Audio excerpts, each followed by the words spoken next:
Good morning. Good morning. You're in the same place as you were yesterday.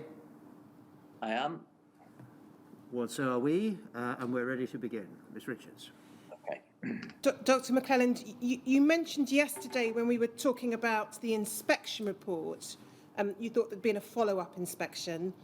I'm not going to go to the document, but there was indeed a follow-up visit in March of 1984, and for the transcript, the reference is SBTS 0000406_008. It's a short document which doesn't touch upon the issues we were discussing yesterday, Dr. McClelland, arising out of the inspection. So I'm not going to take time with it now, but your memory was right. So I want to pick up by looking at the leaflets that were drafted in relation to AIDS. Could we have on screen, please, PRSE 0000984?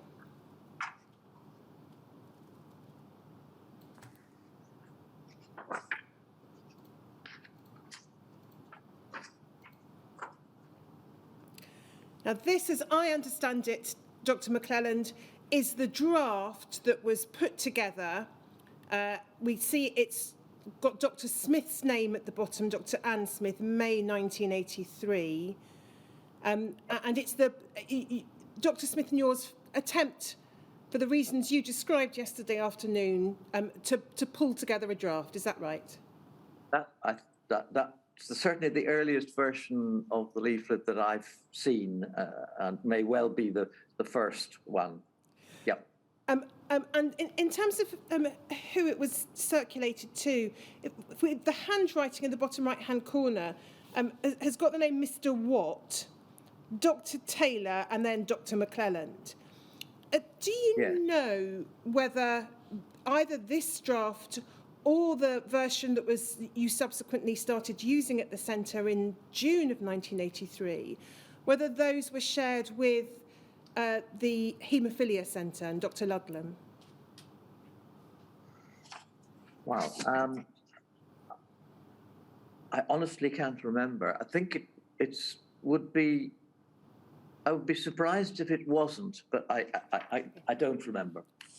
Now, if we just look at the text, again, I don't want to go through all of it, but in the left-hand column, we've got the heading towards the bottom of the left-hand column, who can get the disease? And the text explains AIDS has been occurring, particularly in the USA, in certain people who are apparently susceptible to the disease. 1, homosexual men, particularly those with multiple partners. 2, drug abusers. 3, sexual contact of people with AIDS. And then if we can go to the top of the next column. 4 is Haitian immigrants to USA. 5, haemophiliacs who may be more susceptible or may become infected by their use of blood products which may have come from a blood donor with AIDS.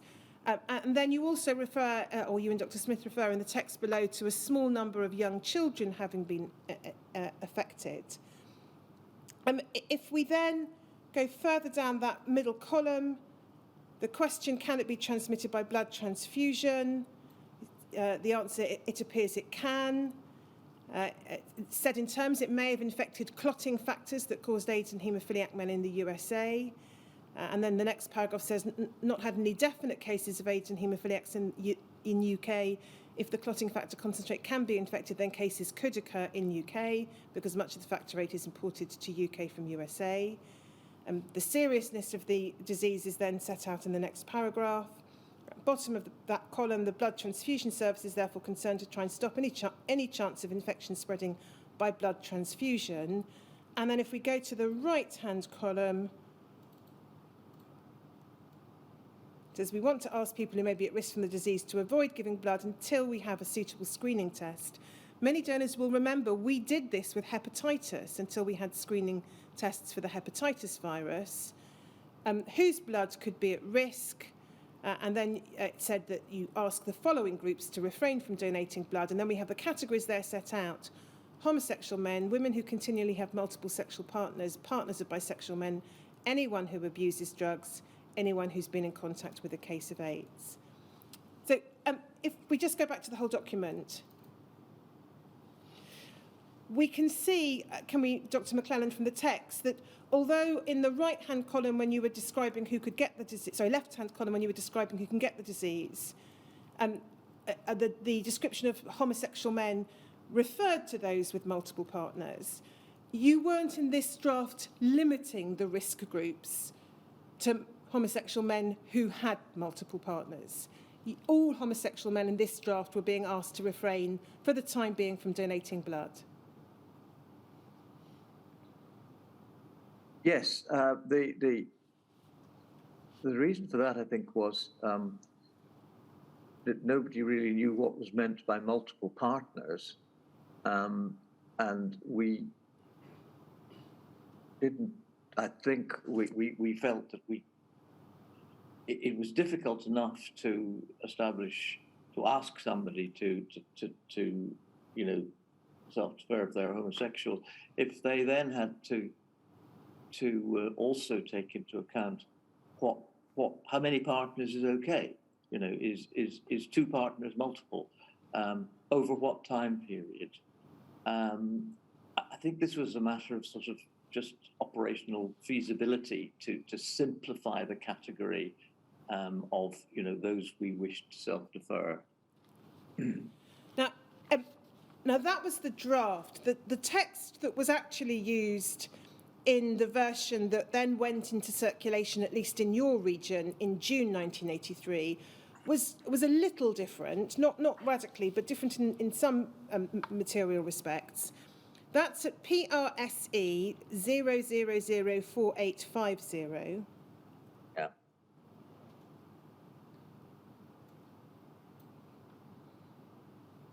A few clarifications there. And if we go to the next page. And are we able to thank you, perfect, Sally, thank you. So we can see, if we look towards the bottom left-hand column, I don't think we need to zoom in on any of it. I think we can probably read it sufficiently on the screen, thanks. Who can get the disease? The following groups appear to be at risk. 1, men who have multiple partners of the same sex. So there are 2 differences in the description in relation to this at-risk category.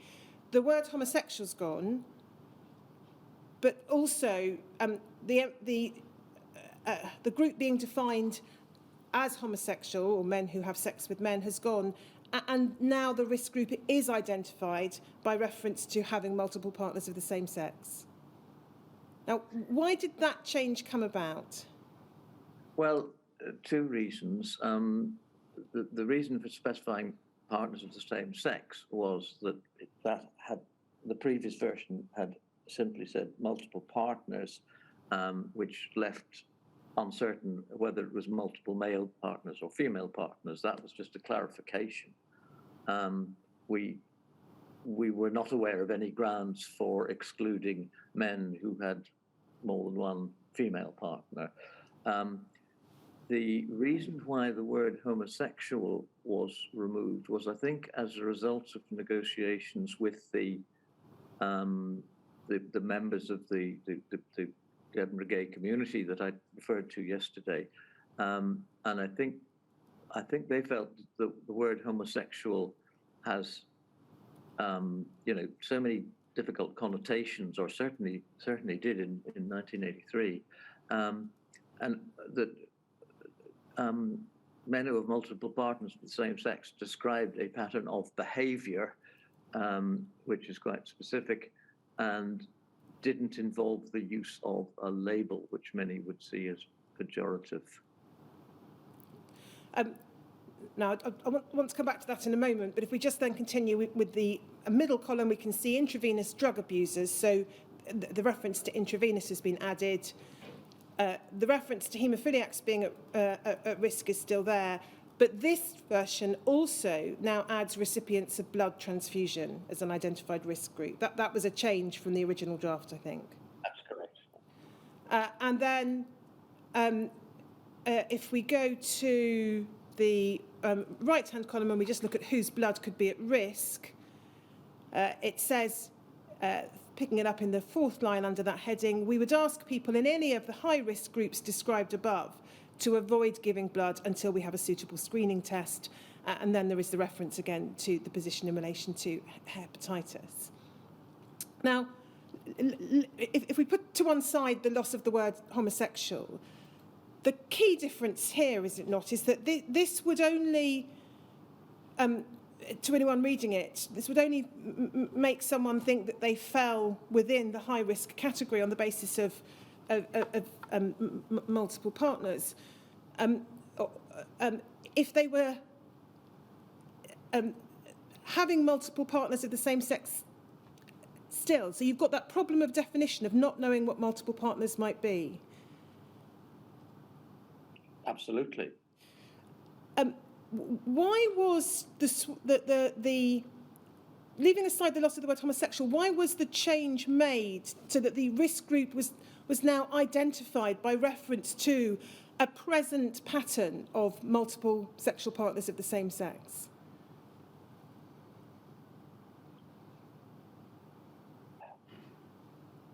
I'm not sure that the intention was to specify, to imply a present pattern, as opposed to, perhaps we should have said men who have or have ever had multiple partners of the same sex.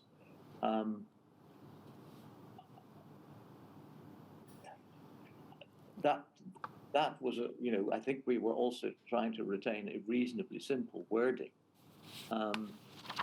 And I believe at the time, and I must say, until you raised the question now, I would have felt that the wording we've got is the intention is fairly clear. It still gives rise to that definitional question that you were trying to avoid in your first draft of what does it mean by having had multiple partners? Well, we were trying to avoid it because it was essentially impossible. Nobody else has solved that problem even now, I think. What is too many. I don't actually have the current wording in front of me, but I suspect it may well read fairly similarly, for the reason of the problem of choosing a number. It would have to be, without a massive study, which may or may not be done. The data, for example, may be in the reports of the NatSal studies in the UK, but certainly at that time we had absolutely no evidence on which to specify whether one partner, two partners, or three partners. I think the idea was simply that the risk would increase with the greater frequency of contact with different people. I think we were also coloured by the information which we were then able to get from the United States, and it was very clear that in San Francisco, which was one of the epicenters of the early AIDS epidemic in the US, the people who were appearing with AIDS were men who attended sort of local institutions like the bathhouses there, which were specifically places where people went and had multiple partners, sometimes in one night. So it was, we were aware that that was the pattern of behavior in the States, which seemed to have generated the majority of the cases of HIV. If we just have the document back on screen, please, Sally, PRSE 304850.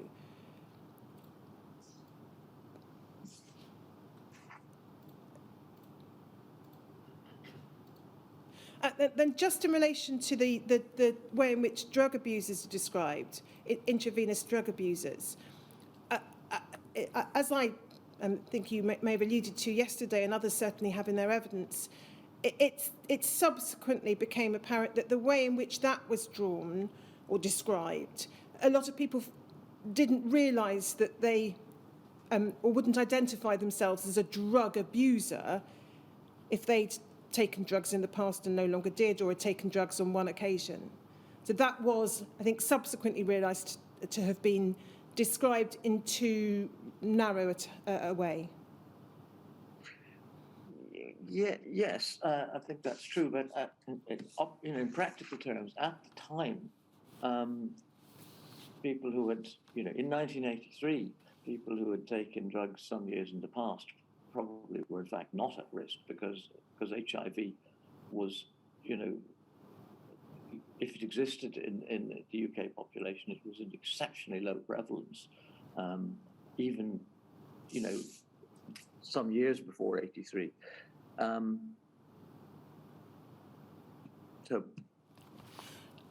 You told the Penrose inquiry when you were giving evidence on this issue that there was a very deep-seated reluctance in England and Scotland to go anywhere near the question of people's sexual behaviour.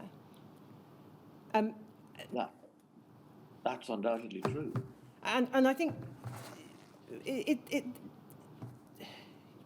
you've, I think, described yesterday to us, and again other witnesses have, that the idea of the donor, the altruistic, the voluntary donor, an almost romanticised idea of the voluntary donor, may have played a part in that. In Scotland, was it also part of the context that homosexuality, I think, had been illegal until 1980? I can't remember when the law changed in Scotland. I'm sure you're correct. In any event, we can take the leaflet down. This was then the one we've just been looking at, the June 1983 leaflet, was the leaflet that you started using in the southeast region in Scotland. The 4850 document is the first one that was made available. Was made available to donors. That's correct. And is this right in terms of how it was made available? It wasn't sent out to donors in advance or with call-up invitations. It was made available in the donor sessions. Initially, that's correct. Was its use limited to your region?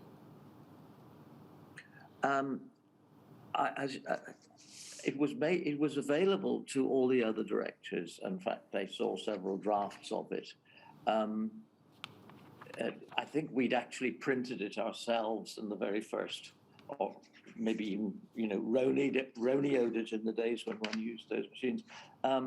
So there wasn't an officially Scottish National Blood Transfusion Service printed version, but it was freely available, and I made it clear to the other directors when I presented to them, which I think was towards the end of May at one of the meetings, that it was public property.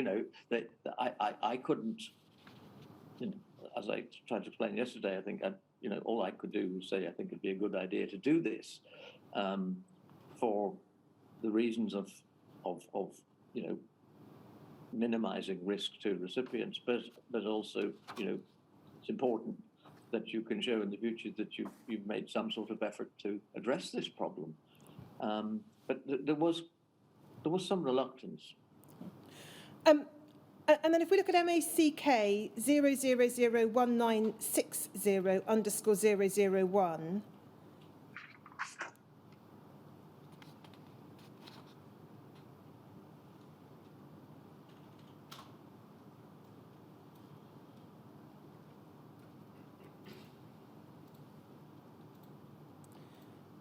This is the SNBTS Directors Meeting in June of 1983, 14th of June 1983. And we can see a discussion of the position in relation to the leaflet and what was happening in England as well, from the bottom of page 2.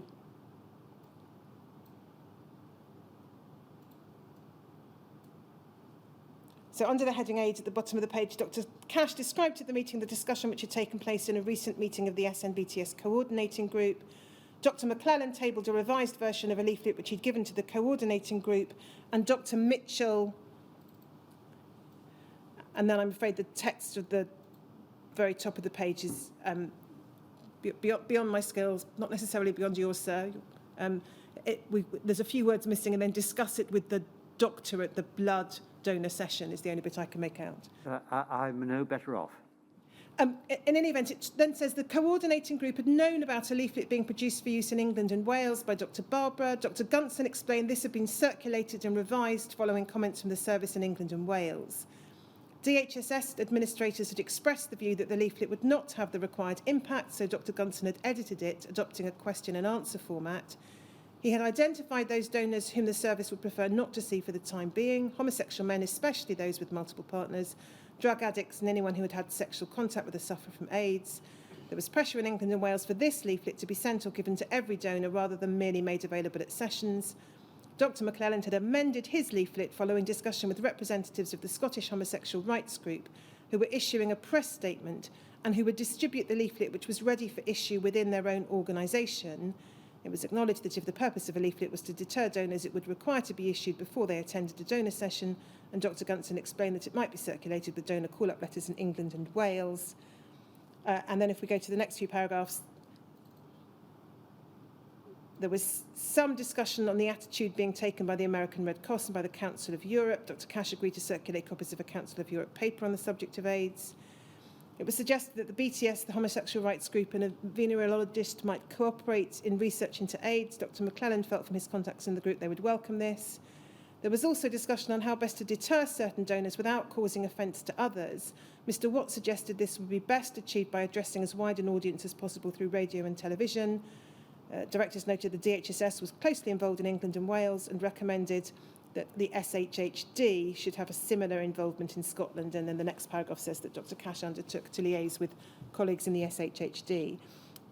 So there were just two matters I wanted to ask you about, specifically in relation to Scotland. It refers in that longer paragraph towards the top of the page to meetings or discussions you'd had with representatives of the Scottish homosexual rights group. Did the suggestion made there that that group would themselves distribute copies of your leaflet, did that happen in fact? It did, and also some of my staff and Dr. Smith and myself and one or two others we actually also went to some of the gay venues and distributed leaflets and talked to people there.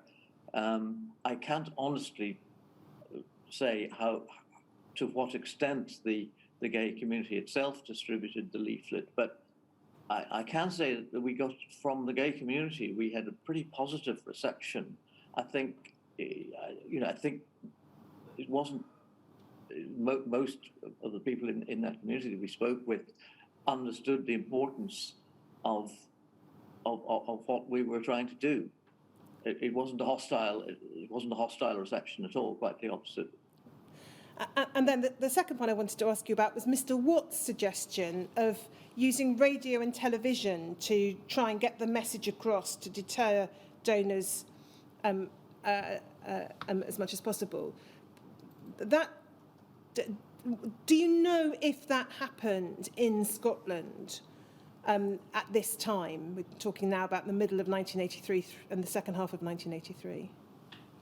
I can't say that I know because I don't have a specific recollection, but I don't think, I'm fairly sure that the media were not used at that time for this purpose.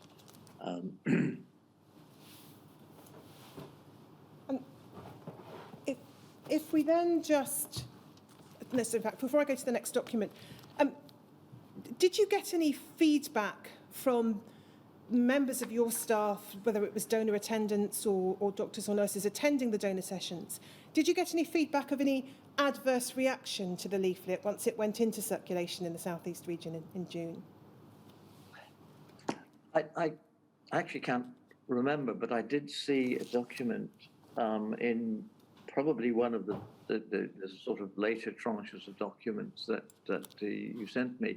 I did see a reference to some of our staff reporting that they had some pushback when they were handing the leaflet to donors, and they, as a result of that, they felt more comfortable about leaving it available and asking the donors to pick one up. It sounds like a trivial distinction, but obviously there was something about either the way it was done or the act of handing the leaflet to people that there was some pushback about. That's really from that letter rather than from my own recollection. Now, and we discussed towards the end of yesterday afternoon, Dr. McClelland, the fact that what then happened in September was that the leaflet that was being produced in England effectively went into circulation in Scotland as well. I just want to pick up a couple of documents in relation to that. PRSE 0001400 is a letter from Dr. Cash to you in August of 1983. So 19th of August. It says the DHSS leaflet will be issued to NBTS RTD sometime next week. I think we understand currently it was actually a little later than that, but in any event. They should also be delivered to our HQ unit. And then it said that sometime next week, the English minister will make a statement on AIDS. In the first instance, ministers feel that the way the leaflets are distributed should be left to the discretion of individual RTDs. The Scottish minister will not make a separate statement, but the Scottish Information Office will issue a press statement based on the English minister's statement. The English minister has instructed that MBTS RTDs do not respond to any subsequent policy questions from donors, but that they should refer these questions to DHSS. SHHD feels that the same approach should apply in Scotland, but that the questions reach the SHHD via the HQ unit. Now, I really just wanted to ask you about that fourth paragraph in Dr. Cash's letter, Dr. McClelland. A suggestion that you as a director shouldn't respond to policy questions, whatever that might be, but should refer those questions to headquarters, who would, as I read that last sentence, then refer it on to the Scottish Home and Health Department.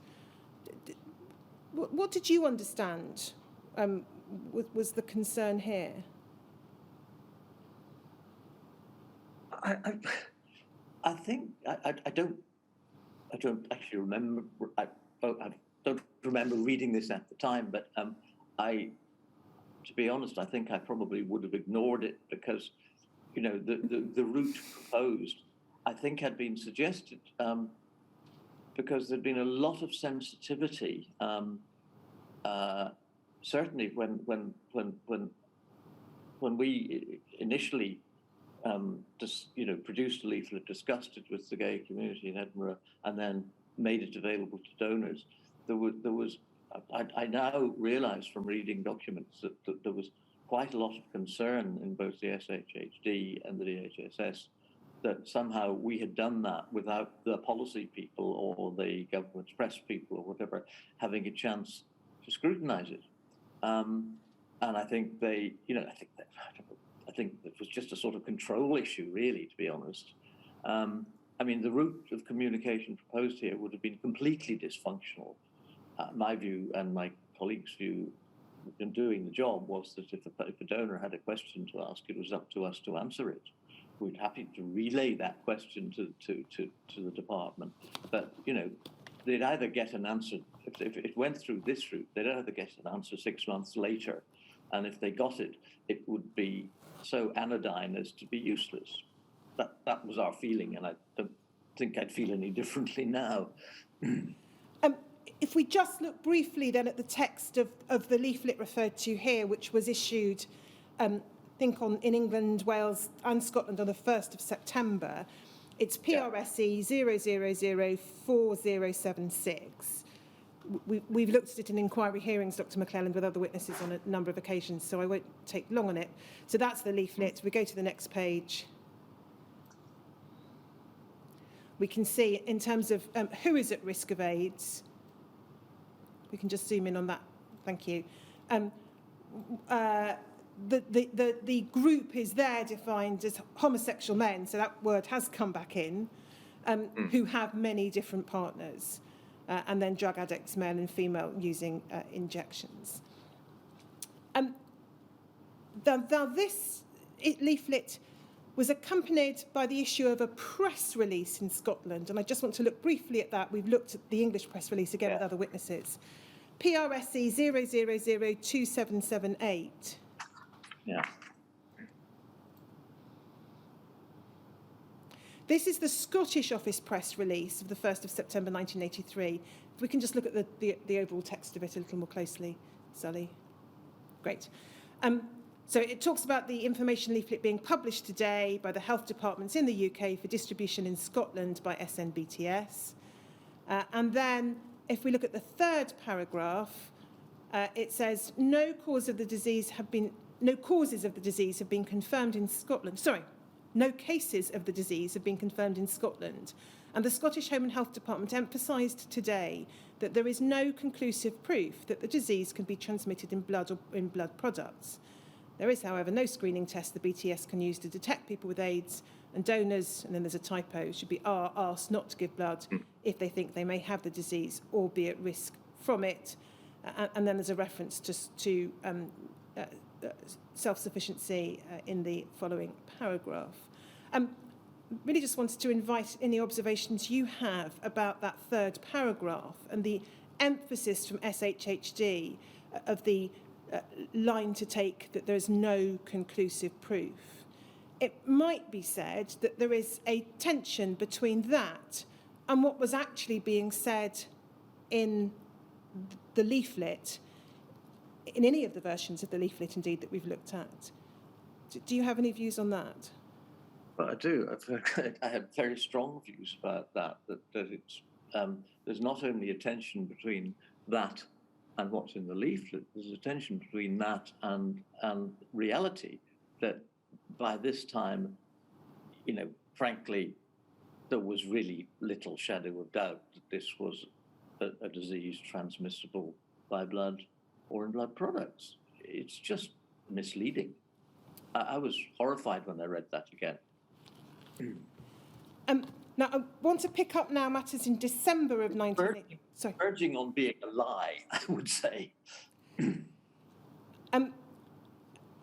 I want to now pick up on matters in December of 1983, which give us a little more information about discussions on methods of distribution of the leaflet in SNBTS.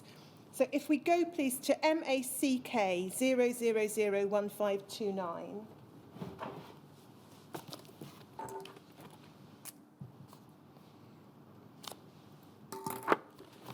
So it's the SNBTS Directors Meeting, 8th of December 1983. And if we go to page 2, bottom of the page, the heading AIDS, Method of Distributing Leaflets. The leaflets had been available for some time at donor sessions, and it was agreed that a more active approach would be acceptable now. It was felt that each blood donor should receive a copy, and that the health questionnaire to donors should include the question, have you read and understood the leaflet on AIDS? It was noted it had been agreed at a previous meeting that it might be appropriate to consult the SNBTA before undertaking a wide-scale circulation. It was agreed that no further action would be taken until a revised leaflet had been issued, and Dr. McClelland agreed to produce a revised version for consideration by the Scottish directors. So a discussion there about an attempt to ensure that each donor actually saw and read the leaflet, and we'll come on to the issue of the questionnaire, Dr. McClelland, in a moment. But in terms of revising the leaflet, it would appear from this, is this right, that within SNBTS, the plan wasn't to wait around for the Department of Health in England to revise the leaflet. You were already contemplating the production of a revised leaflet by the end of 1983. That's correct, and it went to the Scottish directors on the 13th of March 84 in draft form. Yes. That's 1302. Yeah, we can have a look at that in a moment. And then if we could go next to PRSE 0003679.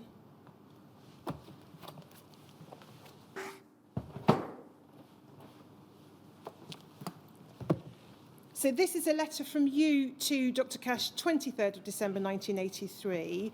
And we can, it refers to a document that's enclosed. So if we can see the rest of the letter, Sally, please. So you say, as you know, we haven't sent out the existing Lades leaflet out to all donors until now because we don't have sufficient stock. In any case, my own view is that the wording needs to be changed a bit before we send it out. As an interim measure, however, we've added a specific reference to AIDS to all the donor call-up letters, drawing attention to the leaflet and the availability of information from the BTS. Now, I don't think we've got a copy of the donor call-up letters as amended, but it would appear that this was an interim measure until you had a revised leaflet and enough of them to send to all donors. You were in the call-up letters at least drawing attention to the issue. Is that right? Yeah. Yes, that's right. And then we can see reference to the questionnaire in the next paragraph. We've added specific questions and a specific reference to AIDS and the availability of the leaflet and further information to the questionnaire, which is filled in and signed by all new and repeat donors. And then the third paragraph explains that you and Dr. Bolton had briefed donor medical staff on how to respond to donor questions. And do you know whether these additional steps that you were taking within the South East region, so adding a reference to the leaflet in the call-up letters, amending the questionnaire, whether those measures were being taken across Scotland in the other regions?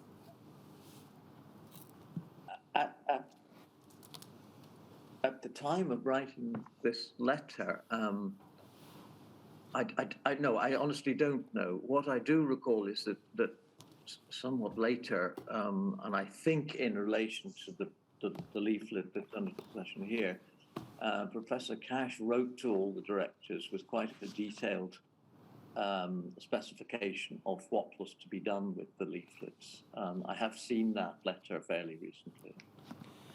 Now, just trying to take these documents in strictly chronological order, so we will come on to the 1984 versions of the leaflets in a moment. But you attended a meeting in February 1984 at NIBSC in London, PRSE 0003071.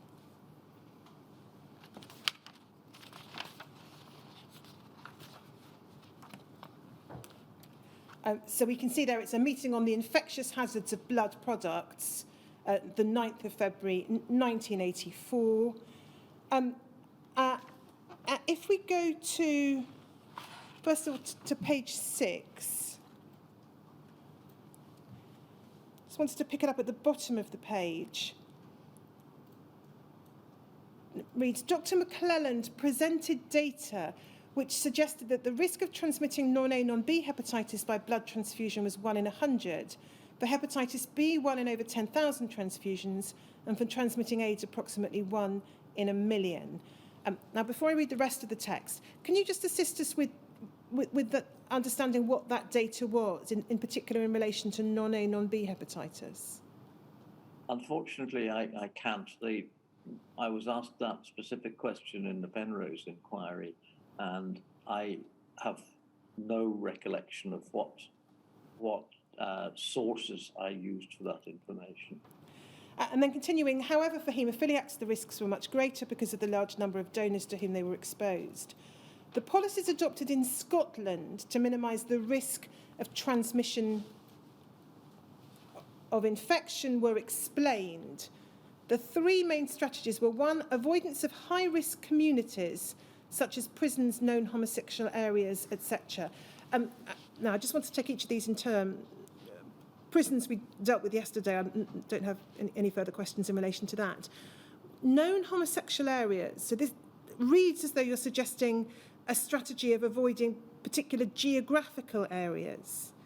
Was that ever the case in your region, that approach was taken?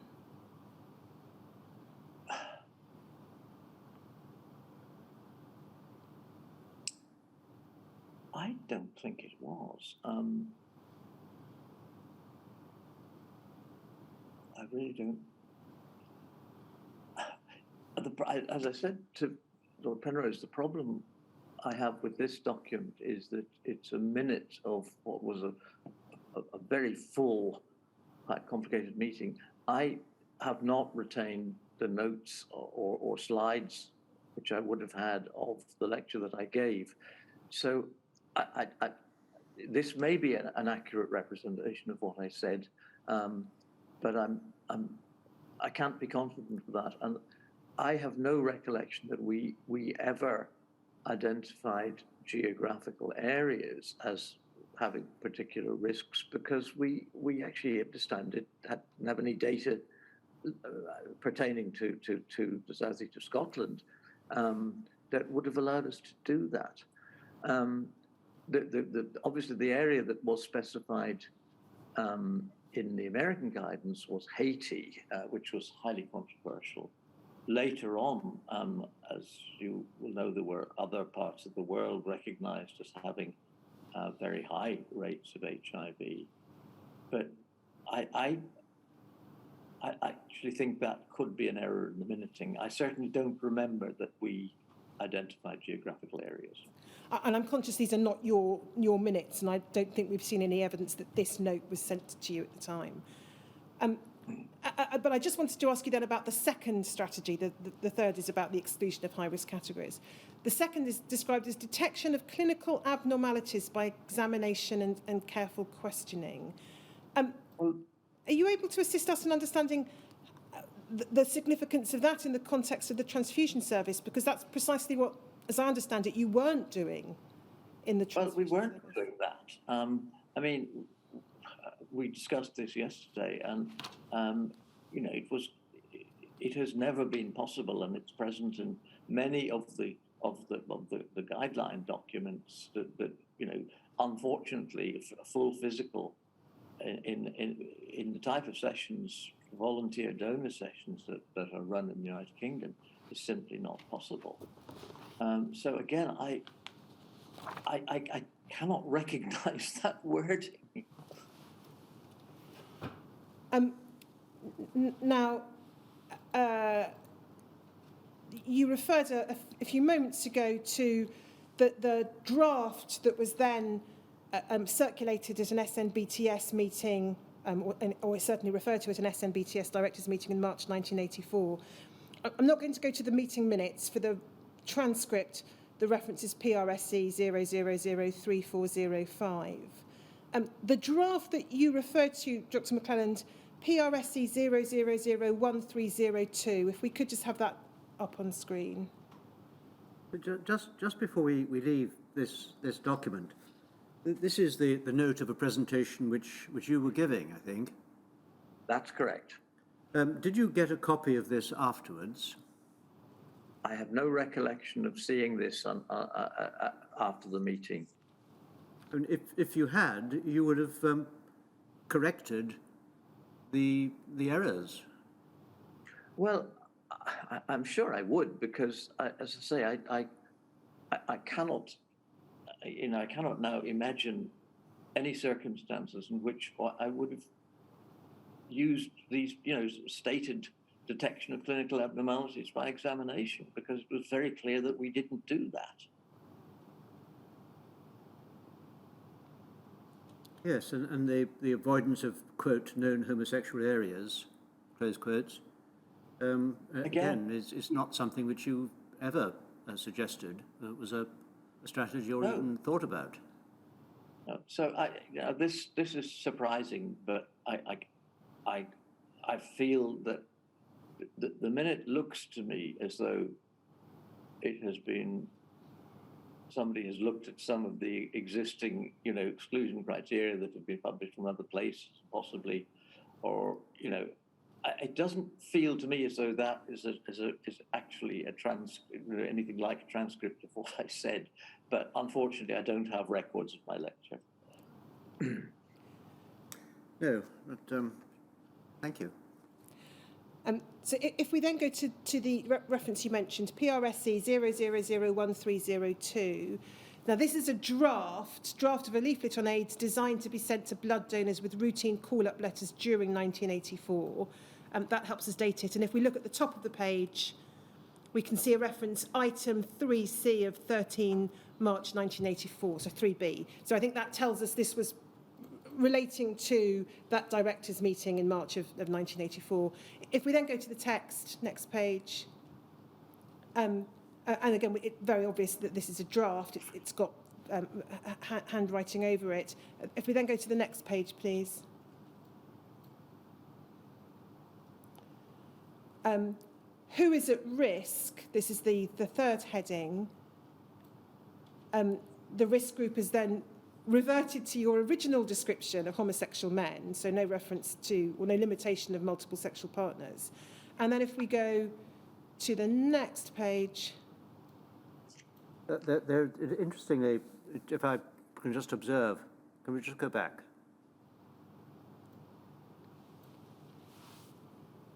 It's people who've had sexual contact with persons at risk in the above groups, or with a person found to have AIDS. The addition is there persons at risk, because the previous document, I think, was talking about people who have AIDS, sexual contacts of those who have AIDS.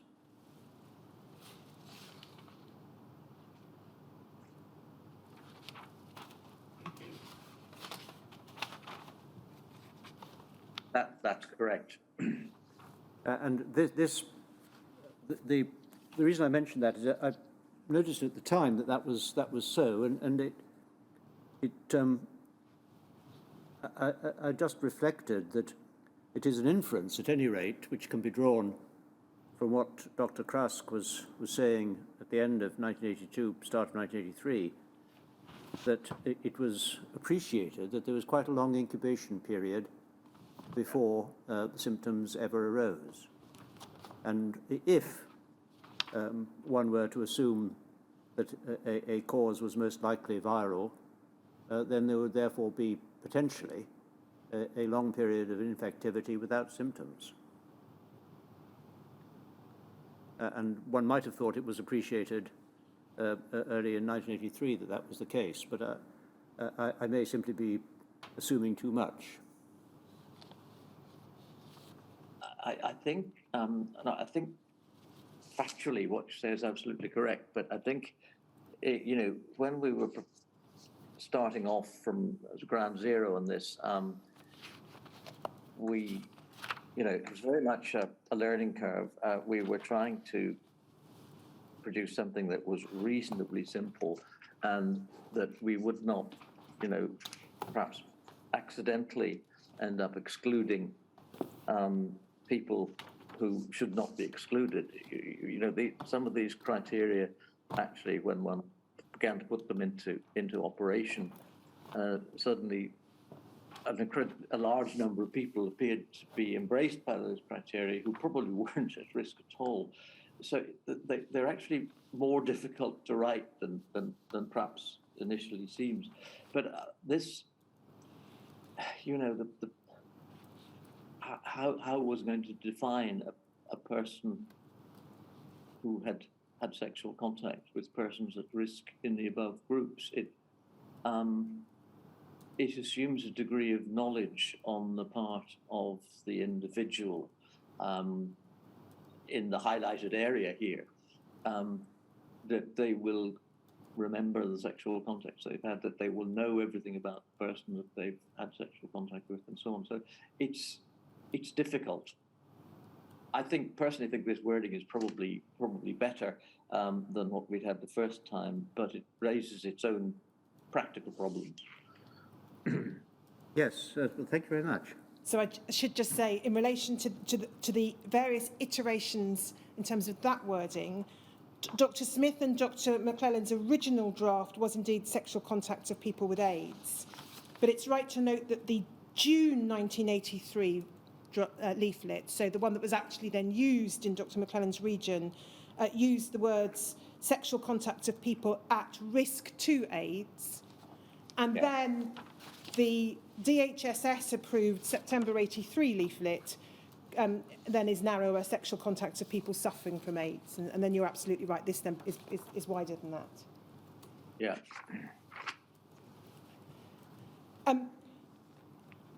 But in any event, if we go to the, so we can stick with the same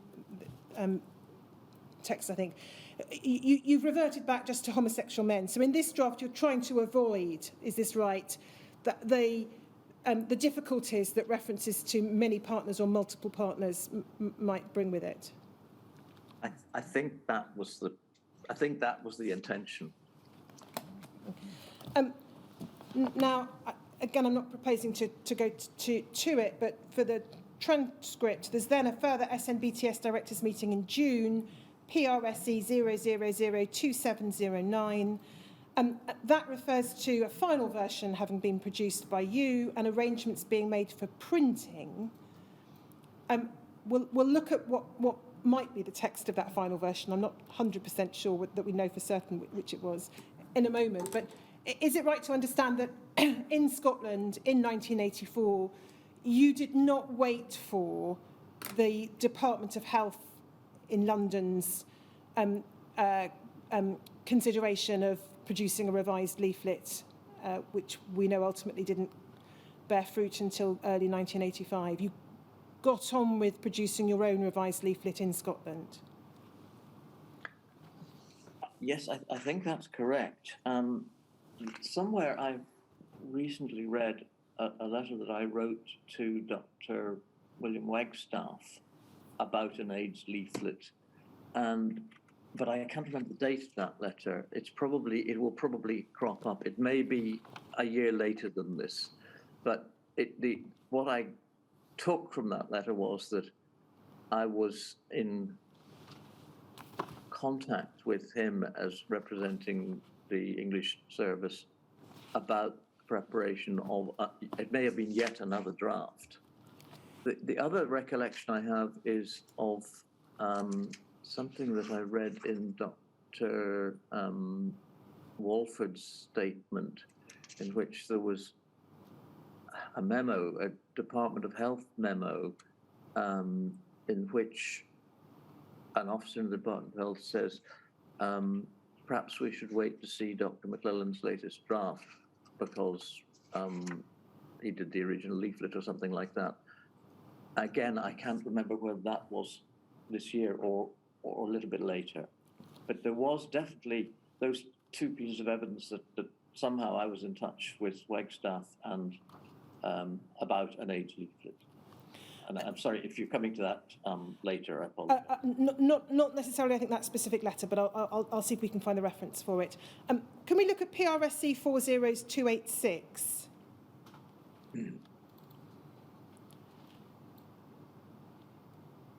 Now, this appears to be not a draft, but a final printed version. We see it's this important message to blood donors. It's got SNBTS at the bottom. At the very top of the page, and it's upside down, we don't need to switch it, but it says printed in Scotland for the Scottish National Blood Transfusion Service by, and then it names an Edinburgh-based printing company, and it's got a date reference of 1984. And then if we go to the next page, we can see the text that's set out here under the heading AIDS.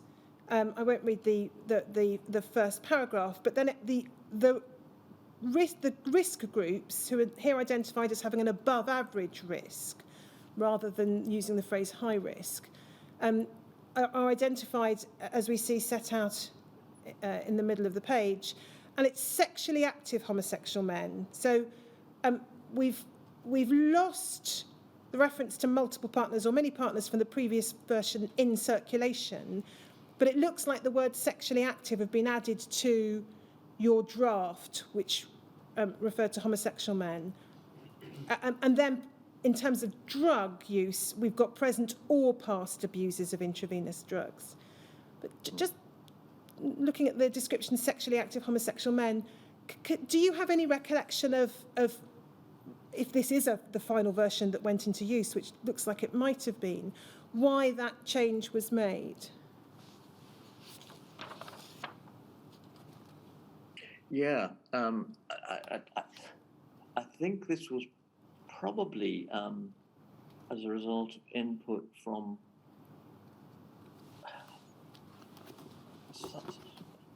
either a group or individuals who were researching sexual behaviour in the UK. And I'm guessing here, but certainly it was pointed out. I remember it being pointed out to me, whether in context of this leaflet or not, or the drafting of this, I can't remember, that there were a lot of men who were homosexual who actually had never been sexually active. There are a lot of celibate homosexual men who say don't have partners of either sex, and it may have been, I think must have been that concern that led to that change. But I mean, I don't have contemporary minutes of all the many discussions that went on around this wording. It was a sort of constant discussion because the wording was so difficult to get right. If we look at next at PRSE 0004191,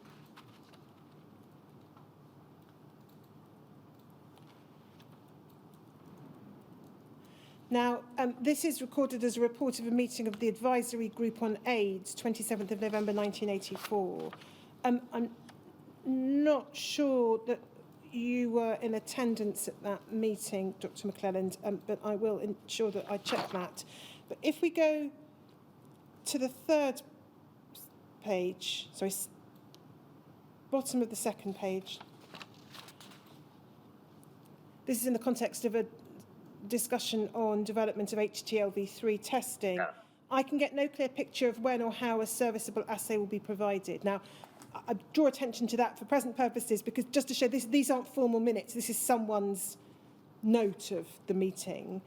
I think I'm fairly sure that's my note because it looks like my wording and that looks like my secretary's then word processor.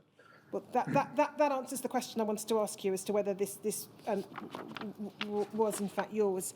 If we go to the next page then, where we pick up the discussion on leaflets, we can see under the heading publicity and donor selection, the first bullet point, much criticism of new DHSS leaflet, which we know Dr. McClelland was in draft form at this point in time, but not quite yet in final form. SNBTS leaflet meets most of the points but need for redrafting of para 2. No recommendation to increase questioning of donors or introduce physical, that's presumably physical examination. And then no recommendation for a signed declaration, further television publicity advocated. Do you have any recollection now of this meeting or anything that puts the flesh on the bones of those points? I really don't. There is a note of the same meeting, I think, and There is. DHSC 302251_011. Yes, I don't think we have that necessarily. We might do. Do we have that, Sully? Let's just try it. That's DHSC 302251_011. No, we don't have that. So it's not a document that would have been supplied to Dr. McClelland in advance, Yes, but I we see. will check that.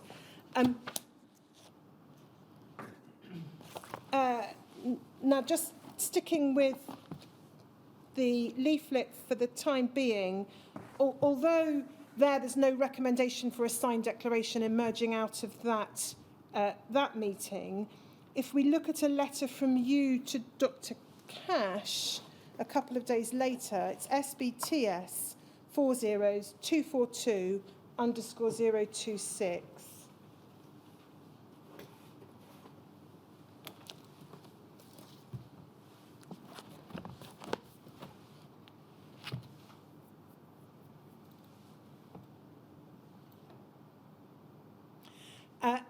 It appears from this letter, first paragraph, that you were introducing a declaration. Is that right? We've introduced modified donor inquiry forms which ask the donor to sign a specific declaration that he's read the AIDS leaflet and isn't in a risk group. Now, again, this indicates what was happening in the South East region. Do you know what your colleagues in the other Scottish regions were doing at this point in time? I think by this time, Dr. Cash was certainly encouraging the other regions to use the same documentation. I can't be certain about that, but this is sort of late '84, is that? Yes, is that November correct? '84. I my I was going to say, it's not really a recollection. I think it is probable that by late '84 the other centres were sort of had come sort of into line or were coming into line. But I don't have a clear memory to back that up. Now, it might be said the natural reading of that first paragraph of the letter is that this is something new that you're doing. It's something you're introducing now. If that's right, any reason why you couldn't have had the signed declaration as part and parcel of the process from the outset, from June 1983 onwards? We could have done. I'm sure we could have done. But we hadn't gone that far. I think we were. If you recall, what we've already discussed about the general sort of queasiness about anything to do with sexual behaviour and AIDS. I think we were starting off with consciously trying to have a relatively light touch, and possibly, I mean, I can't recall whether we discussed a signed declaration at that stage. If we did, we might well have decided it was for the first move a step too far. And then final document on this from 1984 is PRSC 40622.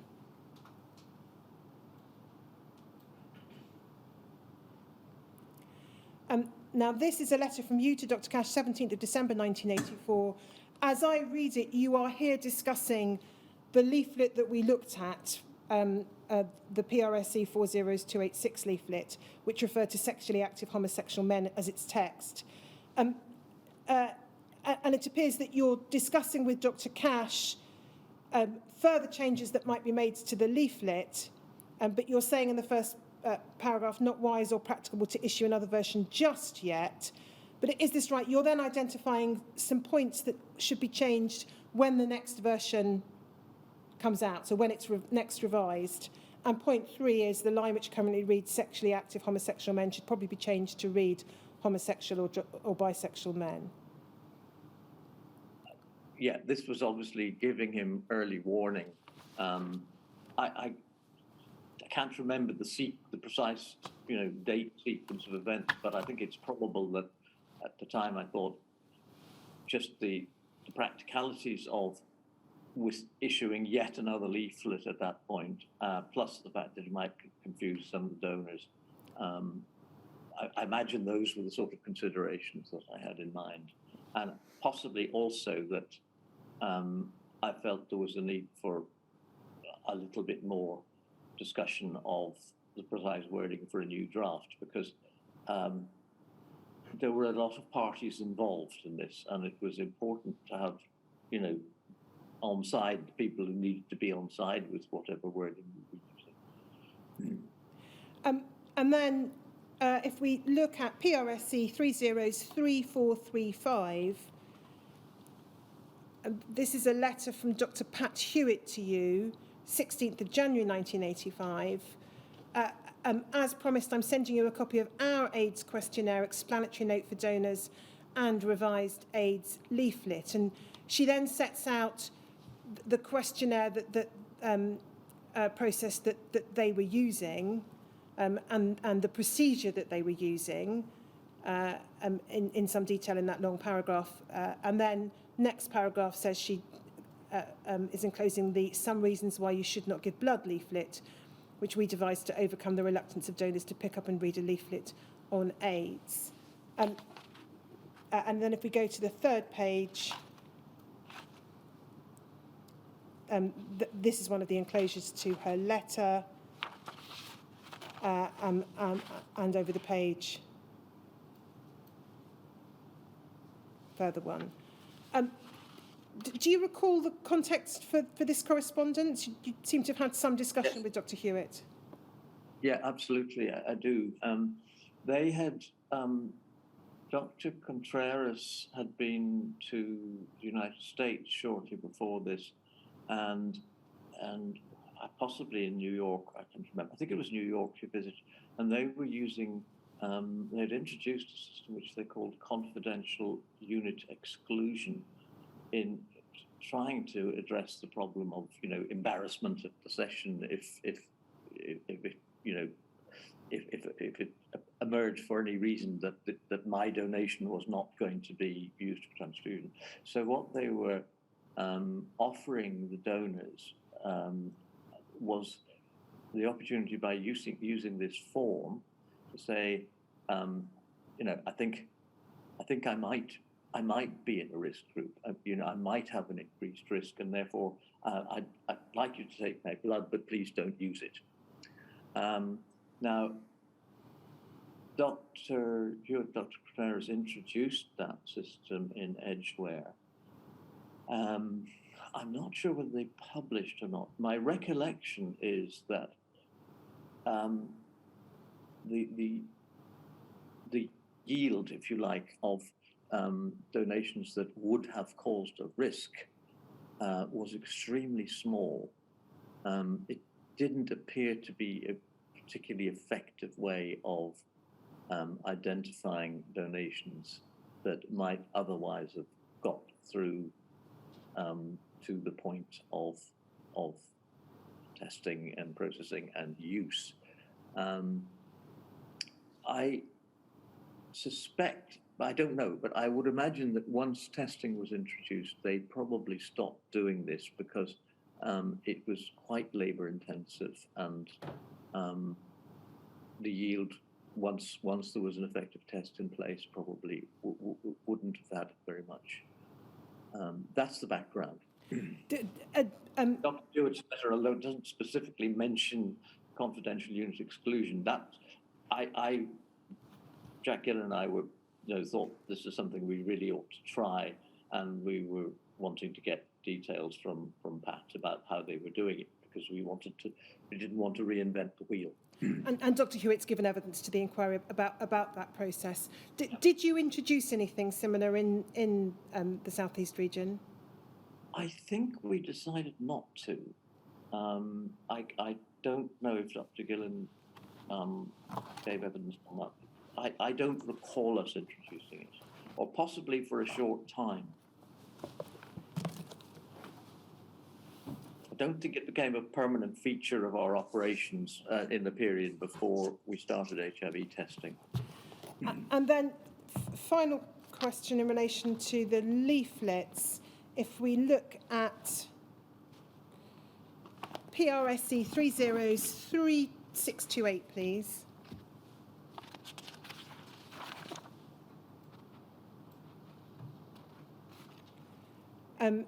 These are the minutes of the SNBTS directors meeting 27th of February 1985. If we go to the bottom of page 5,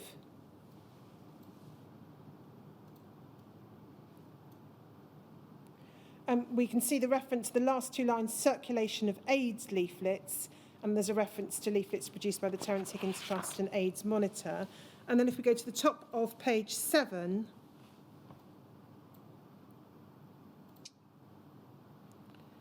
it says, in a letter circulated with the agenda, Dr. McClelland had recommended that the SNBTS leaflet should not be amended. Meanwhile, it was agreed to discuss this again once Dr. McClelland had attended a meeting at the CDC in Atlanta, Georgia in April. Dr. McClelland was now mailing the leaflet to all active donors on his panel. So would it be right then to understand that... Oh, sorry, let me read the next sentence and then I'll ask you.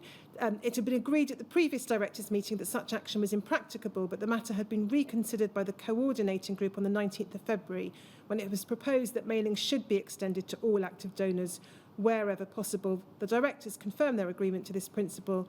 It was noted that some centres might have great difficulty in achieving it. Now, is it right to understand from this that in terms of the method of distribution of the leaflet in your region, we understand from this that by the end of February, the date of this meeting, you had now implemented sending the leaflet out to all donors rather than simply having it available at the session? But it was a relatively recent development. That's clearly what I reported, yes.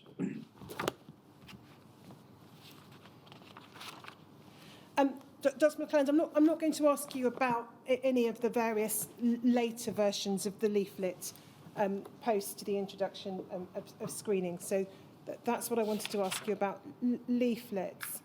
I'm going to move on to a separate topic now, sir. So do you want to take the break now? Yes, let's do that and come back, shall we, at 20 to 12. Thank you. So 20 to 12.